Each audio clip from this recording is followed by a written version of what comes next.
Brasil, Zona de Retaguarda. Assista agora a palestra inédita do ex-chefe de telecomunicações do SNI, Coronel Enio Fontinelli. O tempo.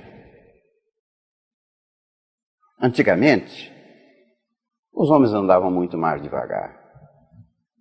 Se a gente pudesse construir uma ponte de uma altura fantástica e lá de cima olhar o rio dos homens correndo lá embaixo, a gente ia verificar que houve um ponto de ruptura entre a velocidade de hoje e a morosidade de ontem.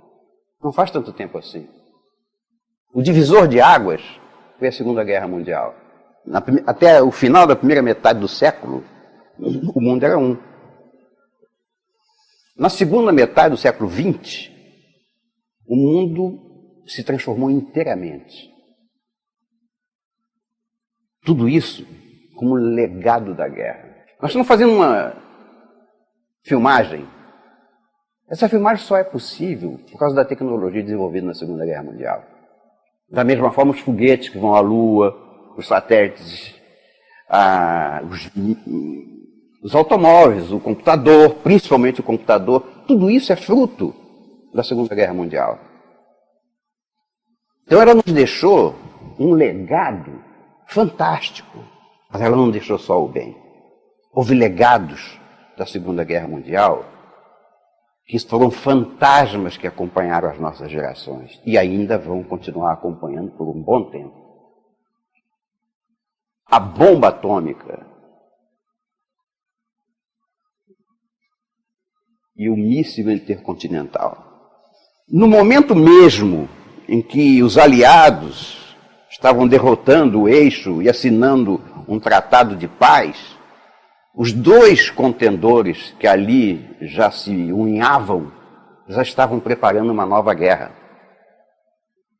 Então, daquele tratado nascia uma guerra muito pior, que durante muitos anos a gente chamou de Guerra Fria, mas que de fria não tinha nada. Só para dar um exemplo, Hiroshima e Nagasaki, ambas destruídas por uma bomba, cada uma, de 15 quilotons. 15 quilotons representam 15 mil toneladas de dinamite. E a devastação que foi criada ao redor do ponto de impacto foi tamanha que fez os japoneses caírem de joelhos e o mundo ficar estressado. A bomba que foi lançada em Hiroshima e a bomba que foi lançada em Nagasaki eram bombas pequenas. Esse tipo de bomba hoje serve como espoleta das bombas de 1 megaton, que são aquelas que estão dispostas nos mísseis intercontinentais de hoje. Cada ogiva atômica de 1 megaton tem 60 vezes mais potência do que a bomba que foi lançada em Nagasaki.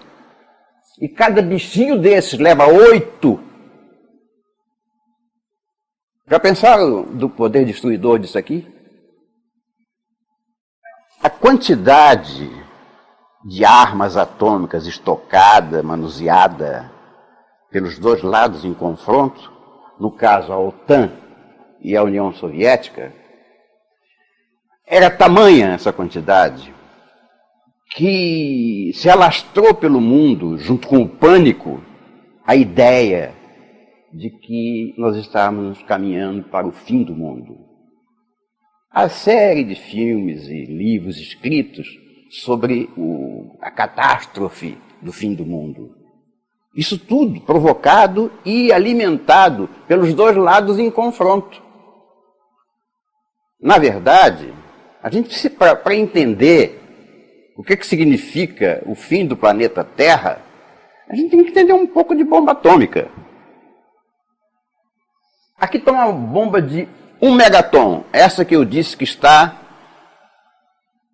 montada nos mísseis intercontinentais de hoje. Este é o efeito de uma bomba de 1 megaton, aquela que está mobiliando os mísseis intercontinentais de hoje. Não todos, mas basicamente. Considerando a bomba de Omegaton, vamos ver qual é o efeito destruidor dela. Que aí a gente entende o que significa o fim do mundo.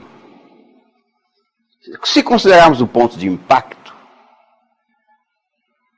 num raio de 3 quilômetros, todas as pessoas desabrigadas morrerão. Se nós estendermos esse raio para 7 quilômetros, metade das pessoas desabrigadas morrerá. Se estendemos esse raio para 12 quilômetros, aí não há mais certeza de morte. Há ferimentos provocados por estilhaços, por vidros quebrados, por carros batidos, por pessoas em pânico, multidões. Mas não há uma previsão de morte pela bomba, e sim por algum dos efeitos dela.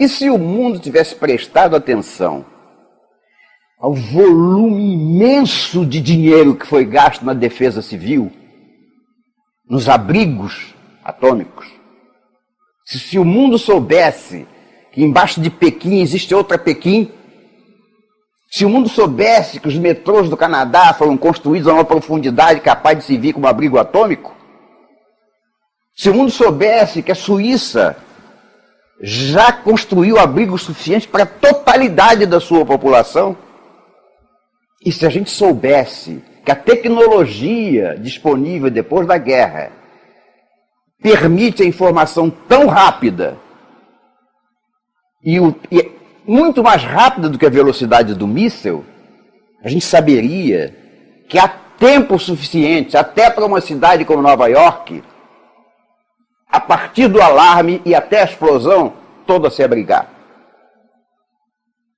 Desde que haja treinamento e defesa civil.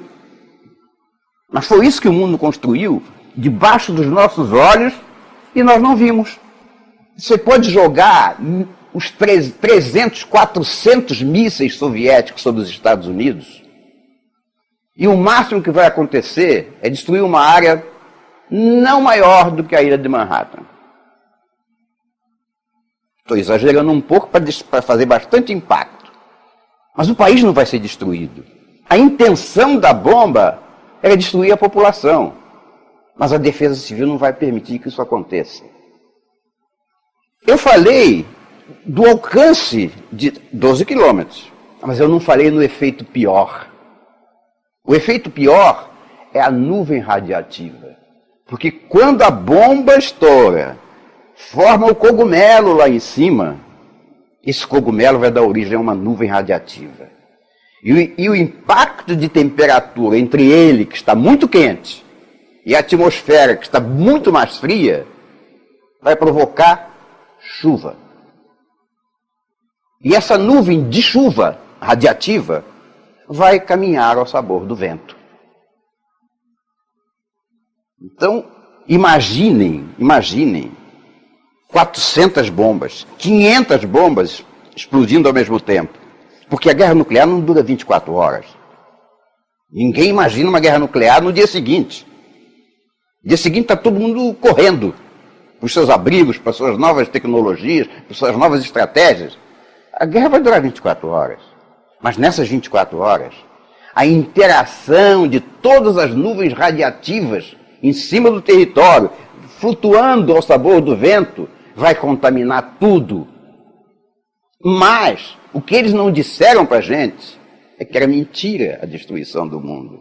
Era uma grande mentira para fazer com que o mundo achasse que havia um equilíbrio do terror. Foi uma propaganda bem sucedida. E isso por quê? Isso porque a Terra não obedece aos homens. A natureza não nos obedece. E a natureza da Terra dizia o contrário. A natureza da Terra dizia que o ar que nasce no polo, assim dizer, né, é contínuo, mas vamos supor que nasce no polo, nasce frio, e percorre a superfície terrestre até o Equador, que é o nosso ponto mais quente. Aí ele se eleva, porque ele encontra o que vem do outro polo, e os dois se elevam juntos, e voltam para o polo que deu origem. Isso significa que as atmosferas do hemisfério norte e do hemisfério sul jamais se misturam. O vento que venta lá não venta cá. Isso é fantástico. Até porque as correntes marítimas obedecem o mesmo princípio. O mar que mareia lá, não mareia cá, exceto por alguns acidentes topográficos da Terra. Uma maré que entra por um buraco, não há como deter. Mas, basicamente, as águas de lá não se misturam com as águas de cá. E isso é da maior importância. Por que é da maior importância? Porque se houver uma guerra mundial ao norte do Equador, não restará mais terra não contaminada, a não ser no hemisfério sul. E olhando o mapa mundi, a gente vê nitidamente quem é que ia aproveitar o quê? Por causa da proximidade, dos laços históricos e até mesmo por causa da capacidade de defender. Nota-se nitidamente que a América do Sul está voltada para o Atlântico Norte, que é a área da OTAN. Que a África Meridional está voltada para a Rússia. E que a Austrália, a Oceania, está voltada para a China. Então, essas eram as únicas possibilidades de zona de retaguarda para a guerra nuclear. Zona de retaguarda quer dizer aquela que pode fornecer os suprimentos necessários à manutenção, à sobrevivência do ser humano ao norte. Constatado que a sobrevivência do hemisfério norte depende de uma zona de retaguarda no hemisfério sul, para cada um dos contendores, é óbvio, pela localização geográfica, pelas tradições históricas, pelos laços de amizade entre os países ao longo do tempo, ao longo da história, que a América do Sul está debruçada em cima da zona, é a zona de retaguarda natural da OTAN, porque ela está debruçada sobre o Atlântico Norte. Que a África é a zona de retaguarda natural da União Soviética. E que a Austrália é a zona natural da China. Então, dito isso,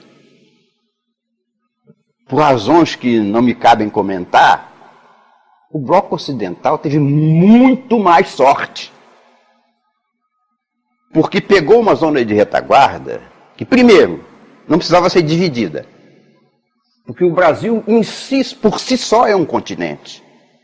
E era muito mais fácil trabalhar num país único do que num monte de países, como é o caso da África. Onde guerras internas entre tribos, falta de limite geográfico entre o sul e o norte, são terrenos contínuos, não há uma fronteira física, são fronteiras políticas. Diferentemente do Brasil, que a calha do Amazonas separa nitidamente o hemisfério norte do hemisfério sul. É claro que a Argentina, Paraguai, Uruguai também se viriam com zona de retaguarda, porque eles também não vão ser contaminados. Mas para que cuidar deles se você tem o Brasil todinho inteiro, um país único, à tua disposição? Agora, a mesma coisa não era verdadeira para os russos.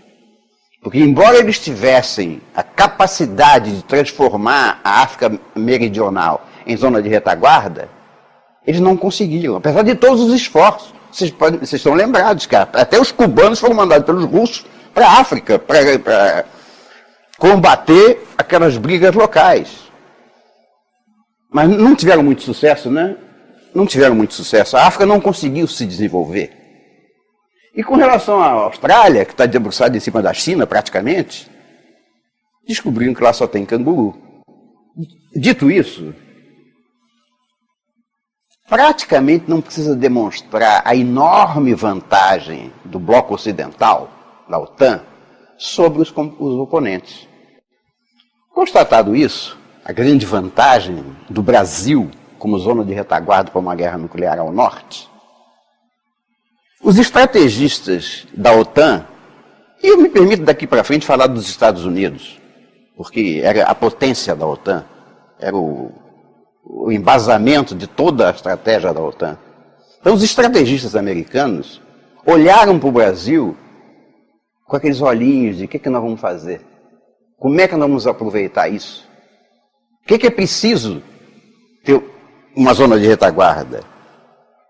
Água, grãos, minérios, um parque industrial e o direcionamento de tudo isso para a população necessitada, que no caso eram os países ocidentais. Estou vendo a imagem de um estrategista americano abrir um mapa do Brasil, assim, em cima da mesa, e identificar o que existe lá que a gente pode aproveitar. Ao final da Segunda Guerra Mundial, o Brasil é um país monotonamente litorâneo. Toda a população brasileira se concentrava no mar. Então, o estrategista pensou, vamos fazer uma transferência de recursos do sul para o norte pelo oceano, porque o Brasil está aí no oceano. Aí alguém do lado dele cutucou e disse, não, que isso? Porque a Rússia está na África. Então essa zona aqui é zona de conflito no dia seguinte ao da guerra nuclear. Aqui vai ter uma guerra convencional, lutando pelos recursos existentes no hemisfério sul. Então traz essa linha de exportação para dentro do país. Não deixa do lado de fora. Não deixa perto dos russos. Então o estrategista americano, o que fez? Traçou uma grande seta. É aqui o nosso corredor de exportação. Mas não tem nada aí. O Brasil não desenvolveu isso. Aí vai começar todo um trabalho paulatino, pensado, necessário para transformar o Brasil numa zona de retaguarda, mas de uma forma sutil. Você não pode chegar e invadir um país e dizer, olha, você tem que botar isso, tem que fazer aquilo, tem que fazer aquilo outro. A forma de fazer isso tem que ser sutil. E qual é a sutileza do estrategista? Ele foi procurar o que significava para o Brasil desenvolvimento. Porque todo brasileiro queria transformar o Brasil num país viável, numa potência. Era o sonho do Brasil. Levantar o gigante que estava adormecido em berço esplêndido. Mas na nossa Constituição, desde 1904, existia a convicção de que era preciso interiorizar a capital. A Constituição de 1904 já falava em Brasília. O estrategista não deixou passar, não deixou barato. Primeira providência para construir o corredor foi construir Brasília. Agora, olha, nós estamos... Agora, tem uma visão mais ou menos não, completamente ampla do que foi feito nesse período. Entre o sonho da zona de retaguarda, entre a seta vazia e qual foi o resultado de todos os esforços para fazê-la um corredor de exportação debruçado sobre o Atlântico Norte. Brasília, rodovia Belém-Brasília. Olha aqui, Belém-Brasília, transformando Belém, aumentando o porto de Belém para que ele tivesse capacidade, tonelagem suficiente para exportação.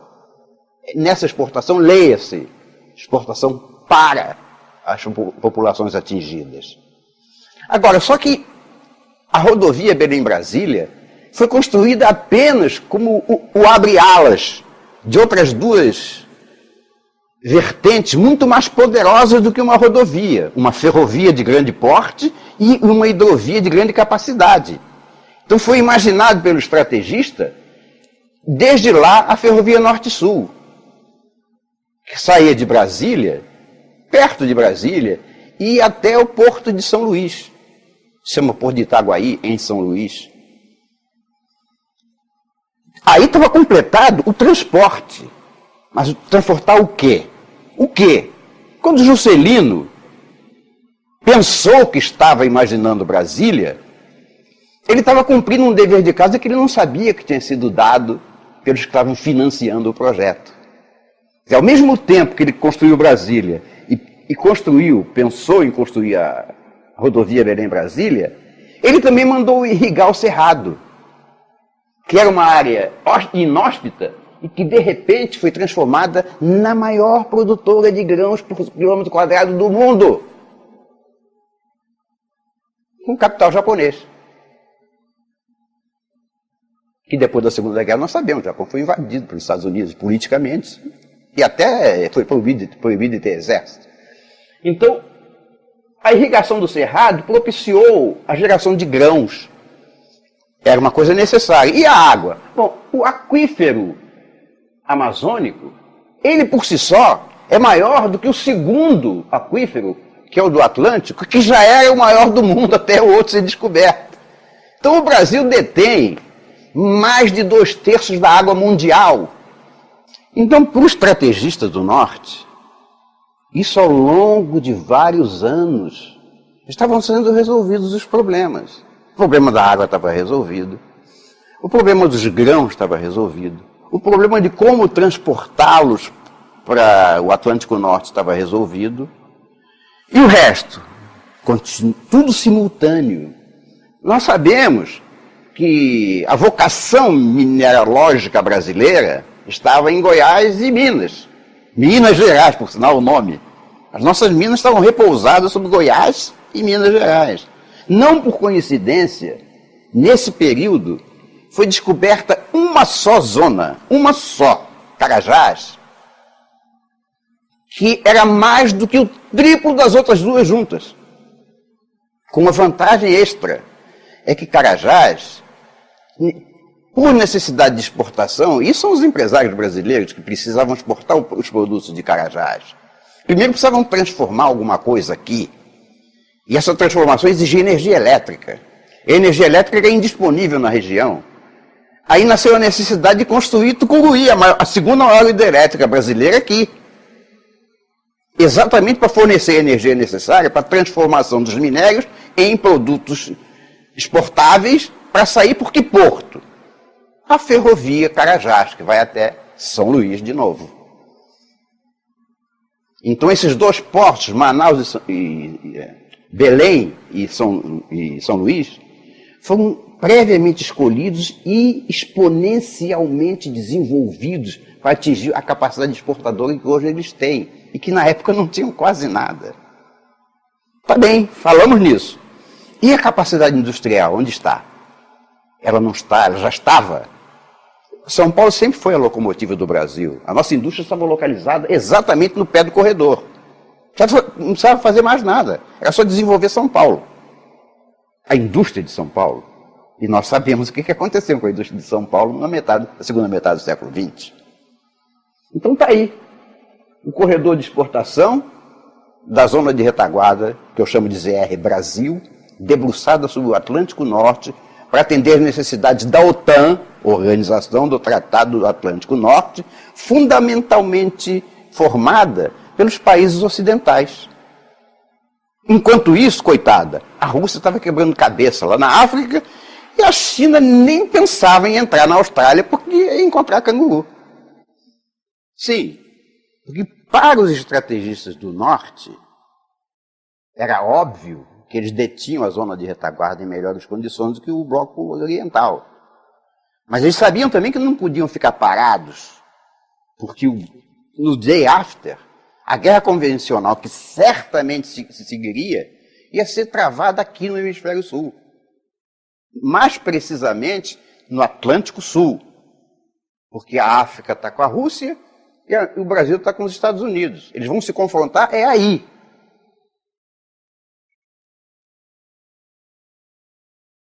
Então pensaram logo na defesa. O que fazer para defender essa zona de retaguarda que nós já conquistamos? A defesa tinha que ser por terra, mar e ar. Agora, olhe, pelo ar, tinha que ter uma superioridade aérea incontestável para poder trafegar no corredor de exportação.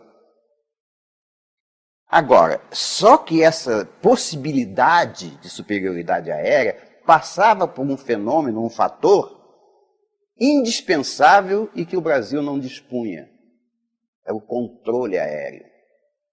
Então era preciso criar no Brasil um sistema de controle aéreo capaz de identificar aeronaves que vêm e capaz de enviar aeronaves que vão. Aí o estrategista coçou a cabeça e alguém disse para ele: fulano, o Brasil tem uma característica que os outros países não têm. É que são os militares que tocam a aviação civil. Agora, como esse controle, se houver dinheiro que a gente bote lá para fazer o controle aéreo, como esse controle aéreo vai estar na mão de militares, Eu duvido que eles não façam a defesa aérea simultaneamente, porque é uma questão só de software, os radares estão lá. Então, o Brasil criou, para essa defesa aérea, um negócio chamado Sindacta. 4 centros de controle, pegando todo o nosso território. Manaus, Recife, Brasília e Curitiba. E o nome é sugestivo. Sistema Nacional de Defesa e Controle de Tráfego Aéreo. O defesa aí foi proposital. Com relação à superioridade naval, é inimaginável pensar que um porta-aviões brasileiro, que aliás nós só temos um, o São Paulo, pudesse confrontar um porta-aviões soviético. Como também é inimaginável que um contra-torpedeiro brasileiro ou um caça-submarino brasileiro pudesse achar e enfrentar um submarino atômico da Rússia lá no fundo do oceano. Então, igual à superioridade aérea, quem vai fazer isso são os americanos, ou é a OTAN. Os navios que vão estar defendendo as nossas costas não são nossos, são deles. A guerra está ocorrendo no Atlântico Sul, nesse momento, mas é entre Rússia e Estados Unidos. Brasil e África não tem nada a ver com isso, é uma guerra entre eles. Mas, da mesma forma que no controle aéreo era necessário construir uma série de radares, também na guerra no mar, os navios furam, são atacados, incendeiam, enguiçam, furam o pneu. Então, é preciso um estaleiro para consertar. E o Brasil não tinha. Então, durante todo esse processo, de repente, o Brasil virou um construtor de navios de grande tonelagem. Surgiram estaleiros no Brasil capazes de construir e reparar navios de grande capacidade. Só como exemplo, todos os superpetroleiros da Petrobras, esses navios enormes que carregam petróleo, foram construídos em estaleiros brasileiros. A contribuição nossa para a defesa naval era o estaleiro.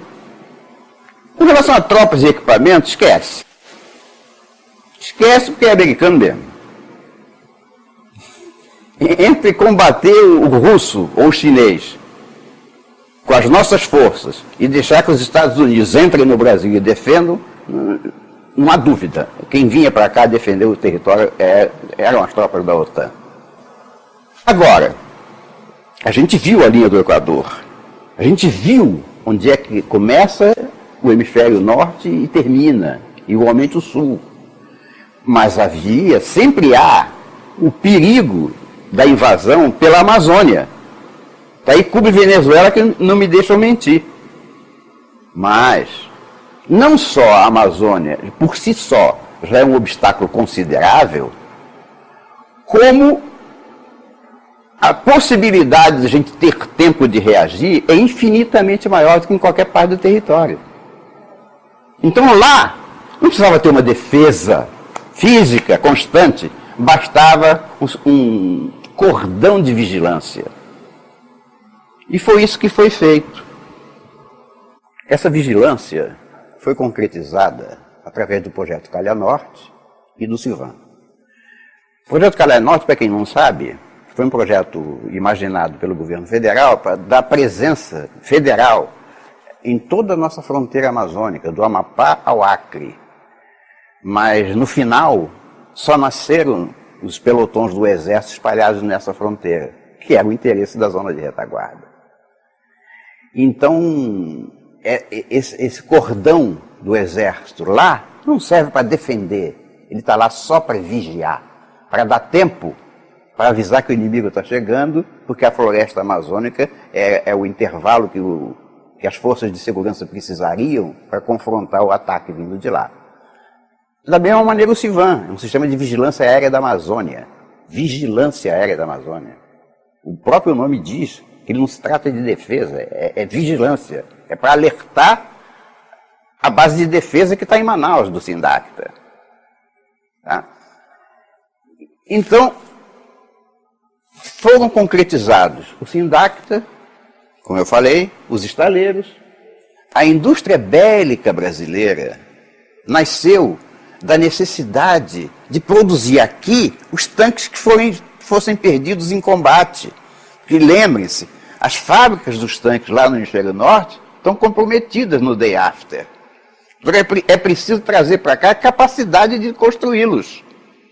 Então São Paulo, que já tinha uma indústria firme, estabilizada, também foi dotada de indústria bélica. Num sindicato fechadíssimo, que é o dos exportadores de armamento, de repente, com um passe de mágica, foi aberto um canal para o Brasil ser um exportador de armas. E na segunda metade do século XX, o Brasil foi um grande exportador de armas. Fabricou carro de combate, carro sobre pneumáticos, sobre lagartas, mísseis, lançadores de mísseis, munição. O Brasil se tornou um grande produtor de munição. Até os fuzis automáticos do Exército são comparáveis aos americanos. A indústria bélica brasileira nasceu, assim como a nossa indústria aeronáutica. A Embraer é fruto da mesma necessidade de construir aviões aqui. Claro, não com os nossos cérebros, nem com as nossas mãos. Com mãos e cérebros estrategistas americanos. E os aeroportos internacionais, que era uma necessidade óbvia para o desenvolvimento do país, eram as pistas ideais para pouso e decolagem dos aviões superjatos. Está aí. Como é que foi planejada a defesa da zona de retaguarda. Mas, no dia 22 de março de 1983, guardem bem essa data. Aliás,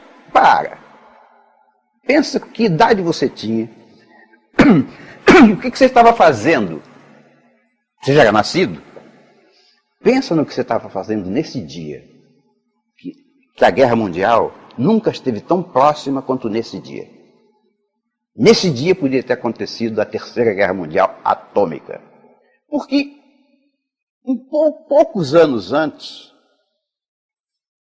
a Rússia e os Estados Unidos tinham assinado um tratado cujo nome, pelo menos a denominação popular, era a antítese de um tratado. Tratado de Não Defesa. Que nome estranho. Tratado de Não Defesa. Quer dizer, eu vou brigar com você. Vamos combinar o seguinte, ninguém se defende. Difícil. Mas o Reagan, nesse dia, desnudou o que eram esses tratados, o que era esse tratado.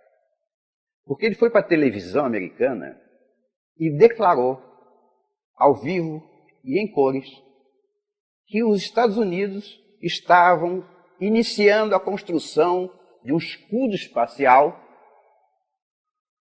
capaz de destruir os mísseis inimigos no ar. É o Reagan dizendo assim, olha, eu vou construir um escudo espacial e vocês não vão conseguir me atacar. Acabou o equilíbrio do terror. Agora só quem aterroriza sou eu. Olha o perigo disso. Claro que não estava construído o escudo. Ele ia levar 7, 8, 10 anos para ser materializado. Mas a ameaça já estava feita. Esse projeto, ele teve um impacto tão grande que o senador Ted Kennedy deu um apelido que pegou. Star Wars.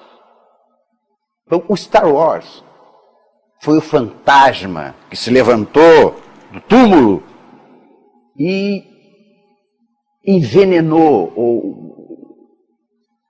concretizou nas cabeças soviéticas uma coisa inimaginável. Nós não temos tecnologia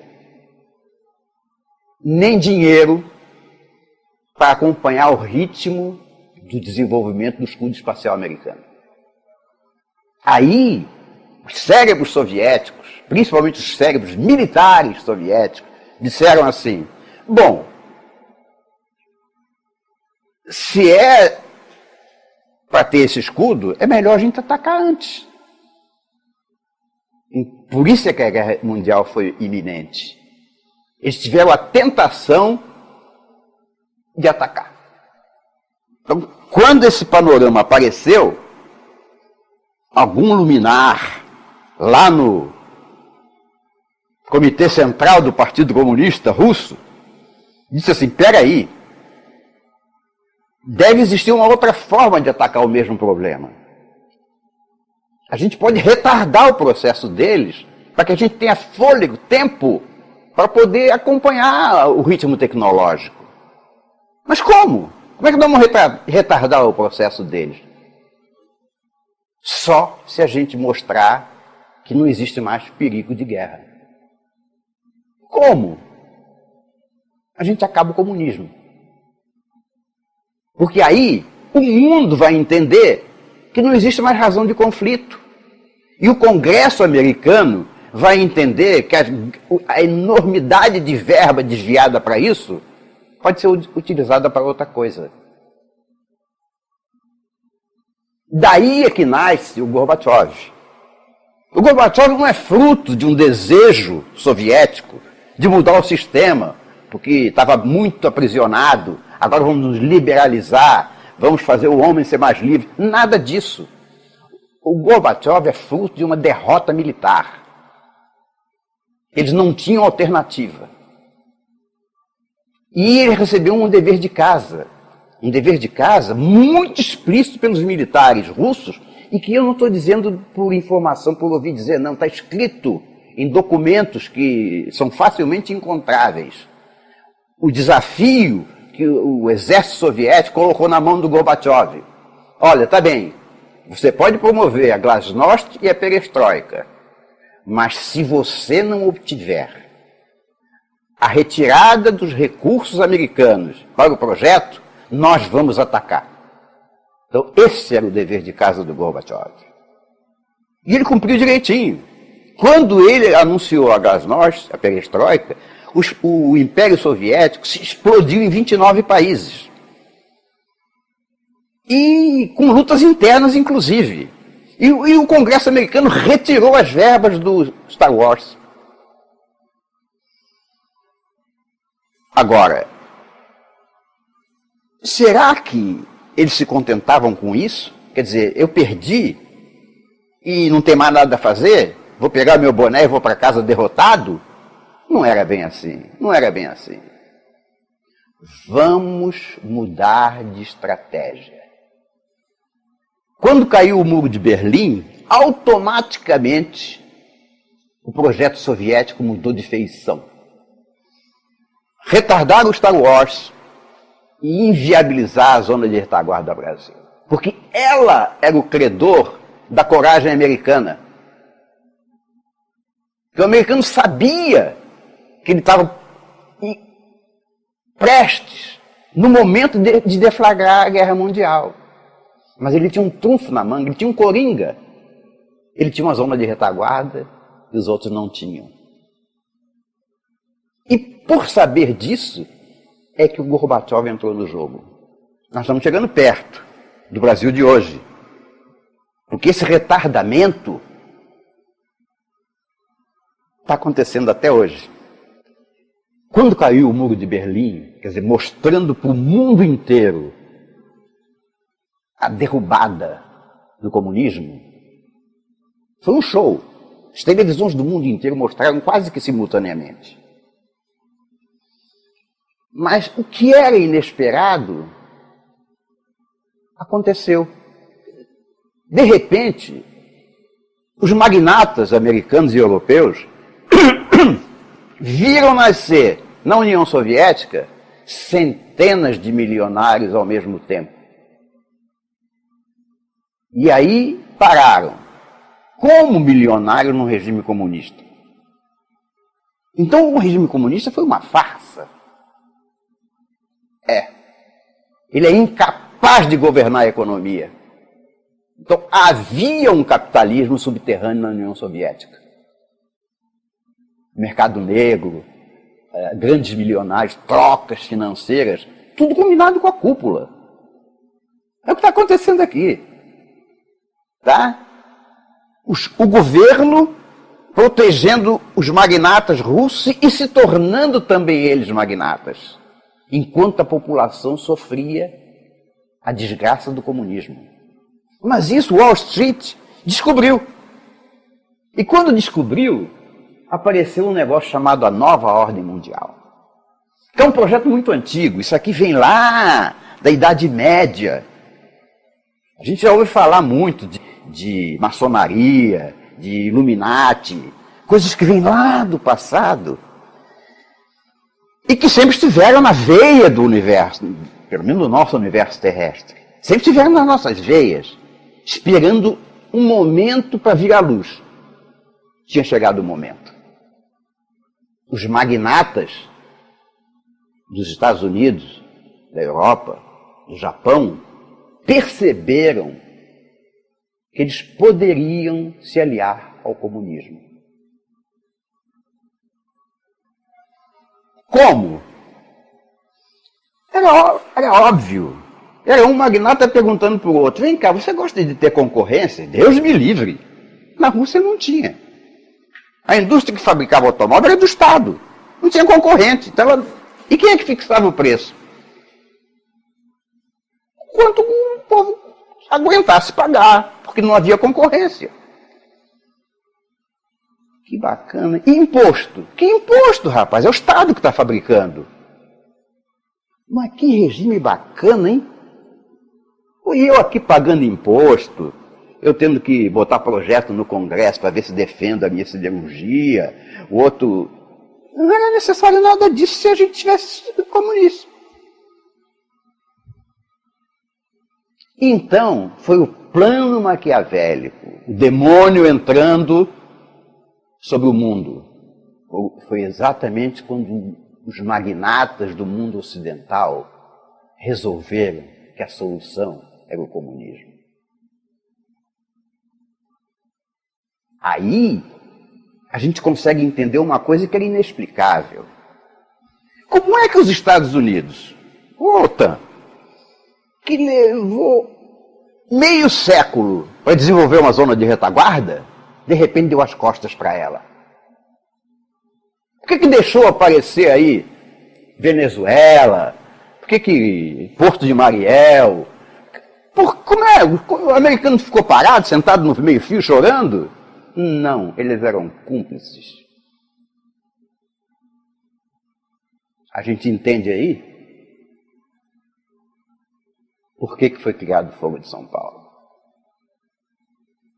É um projeto comunista, com o apoio do capitalismo, dos magnatas, poucas famílias, aqueles os donos do dinheiro. Se a gente soubesse que só 7 pessoas no mundo controlam toda a mídia mundial, é estarrecedor, mas é verdade. Quando a gente ouve falar Rockefeller, Rothschild, Soros, a gente está pensando na Ilha da Fantasia? Não está não, eles mandam no mundo. Mas aconteceram alguns acidentes de percurso, graças a Deus. Tanto no mundo como no Brasil. No mundo, a gente vê facilmente. Quando a gente diz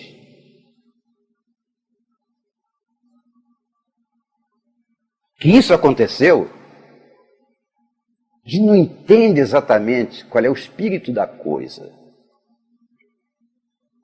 Isto levantou a opinião pública americana de uma forma tão radical e levantou um nacionalismo que estava oculto, preso na garganta.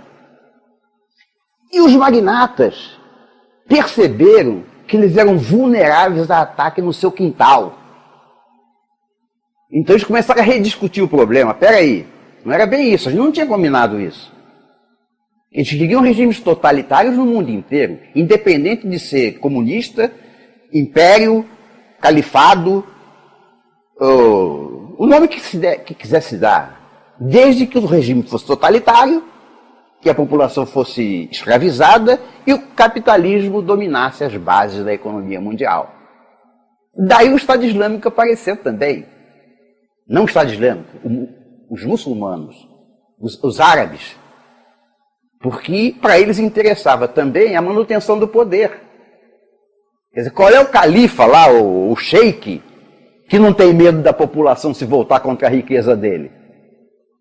E se a nova ordem mundial garantia para ele que ele continuaria totalitário e que a economia ia caminhar embaixo de forma a escravizar a população, o nome que se desse não tinha importância.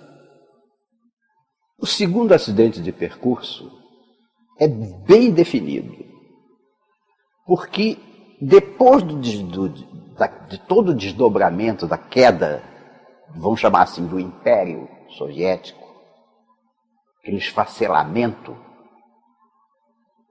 o poder soviético acabou na mão do Putin, que é KGB. Ou seja, todos os projetos da antiga União Soviética eram os mesmos projetos que estão na cabeça do Putin. Isso ficou muito claro quando ele disse textualmente que ele pretendia reconquistar os territórios perdidos.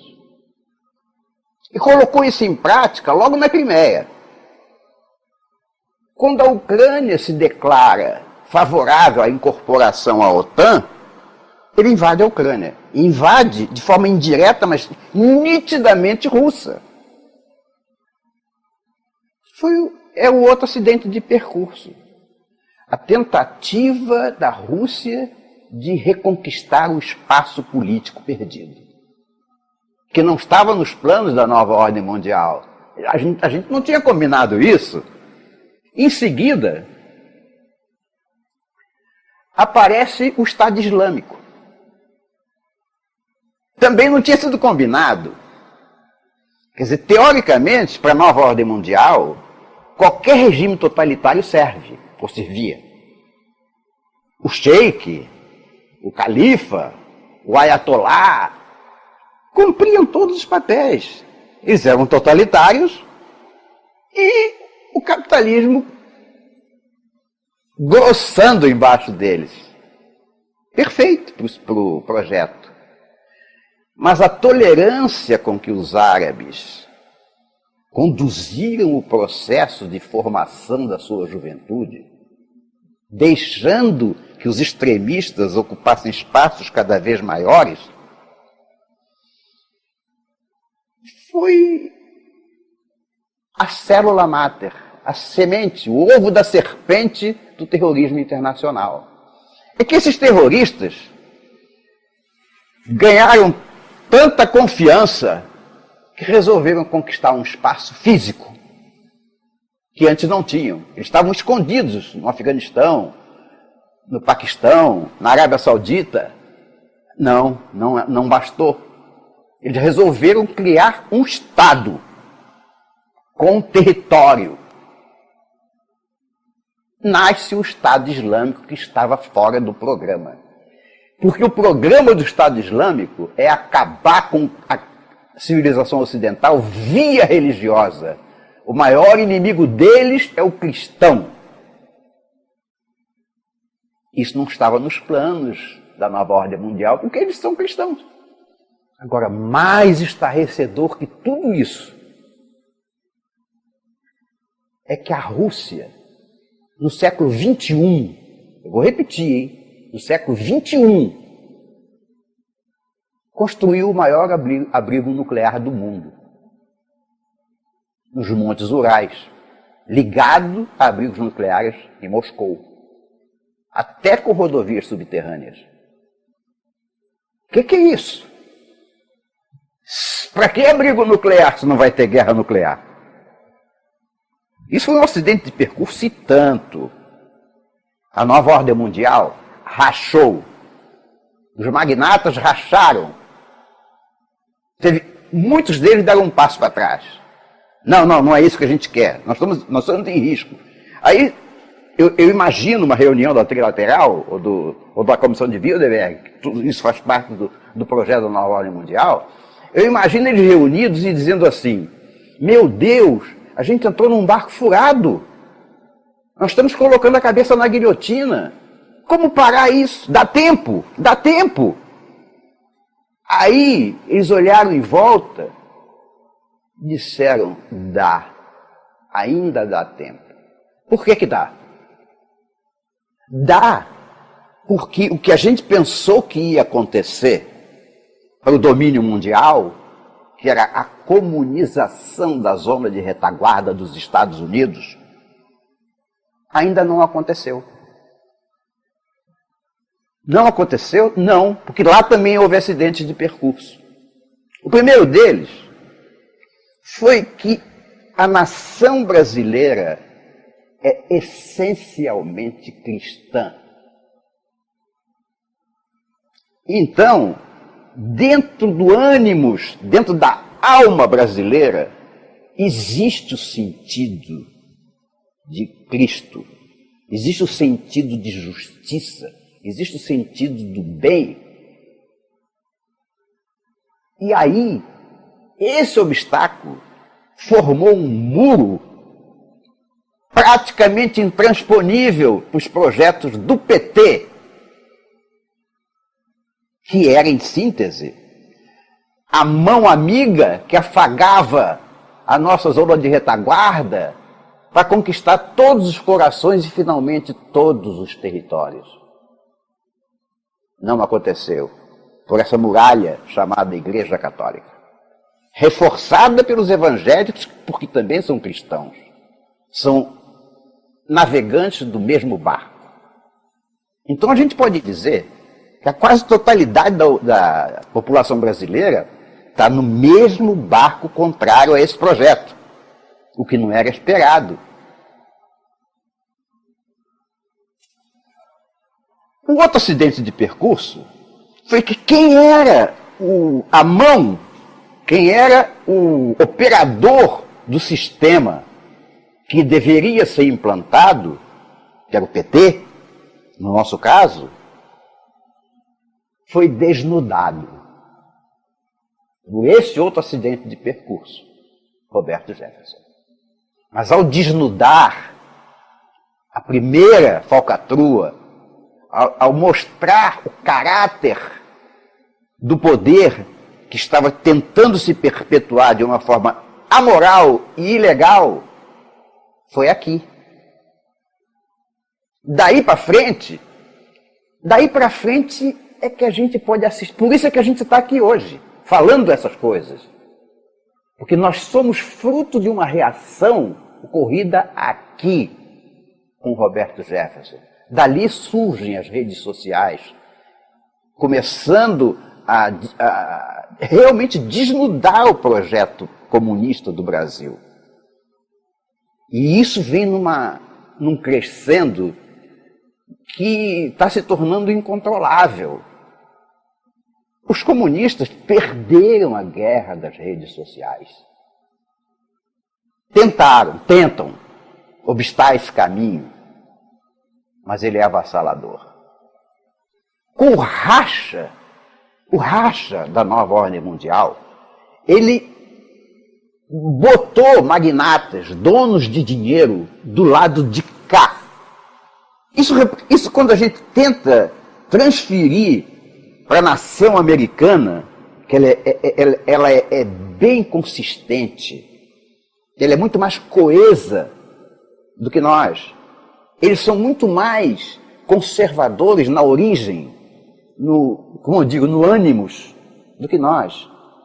Eles têm valores tradicionais que estão arraigados na alma americana. Mas a gente pode até dizer que lá, as duas correntes políticas que se confrontam são perfeitamente definidas, democratas e republicanos. E os democratas, que namoraram com a nova ordem mundial, desde que foram guindados ao poder, e até mesmo alguns republicanos flertaram e flertam com esse poder, é oposto ao espírito republicano que renasce nos Estados Unidos. Então lá, a direita já está levantando. Lá, o Congresso americano, hoje, é formado por republicanos. Os democratas sofreram uma derrota enorme nas últimas eleições americanas. Ou seja, os valores americanos estão falando mais alto. E aqui, no Brasil? Nós somos a representação física da reação. Nós fomos para as ruas. Nós combatemos um combate diário na internet. Nós abominamos a mídia que esconde os fatos reais para deixar que a gente coma o prato só pelas beiradas. Quando o prato principal a gente não viu na mesa. A gente começou a ver. Isto é resultado exatamente desses acidentes de percurso. E por isso é que o estrategista americano lá da nova ordem mundial, ou os estrategistas, descansaram, ou pelo menos respiraram. Porque o projeto de dominar a ZR Brasil não vingou. Hoje, nós estamos em luta. Nitidamente nós estamos vencendo. O sonho comunista agoniza. O projeto comunista que tentaram colocar nas nossas costas está se esvaindo. O PT está morrendo. Ao morrer, tal qual uma fileira de dominós, o PT leva junto, de roldão, Colômbia, Venezuela, Argentina, Cuba. Leva tudo isso. E lá no final, ainda leva a Rússia. O projeto comunista está no fim. Nós estamos vencendo? Estamos. Estamos perto? Estamos. O que falta? Muito menos do que supõe a vã filosofia. Falta pouco. Faltam poucos passos. Mas eu não vou dizer aqui que passos que faltam. Eu sei os meus. Eu tenho convicção do que eu vou fazer amanhã, como eu tenho convicção do que eu estou fazendo agora. Eu tenho os meus passos. Mas os meus passos não bastam. Os passos têm que ser da nação brasileira.